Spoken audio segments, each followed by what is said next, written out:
Hello friends, welcome back to our channel జై Sumedha kitchens and blogs. ఈరోజు నేను న్యూయార్క్లోనే edge అనే ప్లేస్ని చూపించబోతున్నాను. నేను ఆల్రెడీ బస్ ట్రిప్ది పోస్ట్ చేశాను కదా. బస్ ట్రిప్లో వచ్చి ఇక్కడ టైమ్స్ స్క్వేర్ దగ్గర అయితే ఆపేశాడు. టైమ్స్ స్క్వేర్ మార్నింగ్ వ్యూ వచ్చేసి ఈ విధంగా ఉంది. మార్నింగ్ అండ్ నైట్ లైట్లు అయితే వెలుగుతూనే ఉంటాయన్నమాట. ఇది వచ్చేసి టైమ్స్ స్క్వేర్ మార్నింగ్ వ్యూ అనమాట. మార్నింగ్ వ్యూ కూడా చాలా బాగుంది. ఇప్పుడు మేము టైమ్స్ స్క్వేర్ దగ్గర నుంచి ఎడ్జ్ అనే ప్లేస్కి నడుచుకుంటూ వెళ్తున్నాము. కొంచెం దూరమే. బస్సు లాస్ట్ స్టాప్ వచ్చేసి టైమ్స్ స్క్వేర్ అనమాట. అందుకనేసి అక్కడికి వచ్చి ఆపాడు. అక్కడ నుంచి మేము ఇప్పుడు మళ్ళీ నడుచుకుంటూ ఎడ్జ్ అనే ప్లేస్కి అయితే వెళ్తున్నాము. ఎడ్జ్కి నడుచుకుంటూ వెళ్తున్నప్పుడు ఆ వేలో వచ్చేసి ఈ విధంగా ఉంది. చూడండి, ఇక్కడ స్పైడర్ మ్యాన్ థీమ్స్ వేసుకొని అయితే జనాలు ఉన్నారనమాట. ఫొటోస్ కావాలంటే మనం ఫొటోస్ కూడా దిగొచ్చు. నేను ఒకేసారి ఎడ్జ్ ప్లేస్ దగ్గరికి వెళ్ళిన తర్వాత మళ్ళీ నేను వీడియో అయితే స్టార్ట్ చేస్తాను. ఎందుకంటే ఫోన్లో ఛార్జింగ్ లేదనమాట.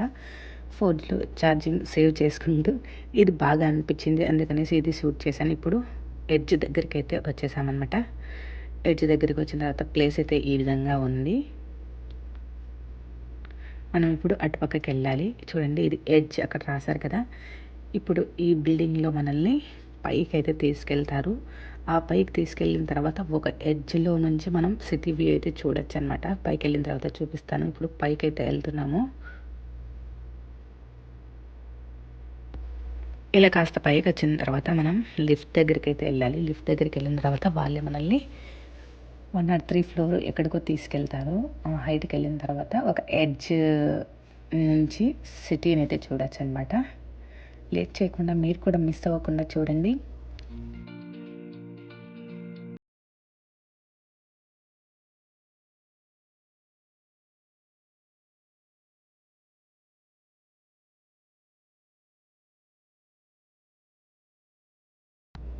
ఇలా ఈ విధంగా లిఫ్ట్లో అయితే పైకైతే తీసుకెళ్తారనమాట. పైకి వెళ్ళిన తర్వాత చూడండి, ఈ విధంగా ఉంటుంది వ్యూ అనేది.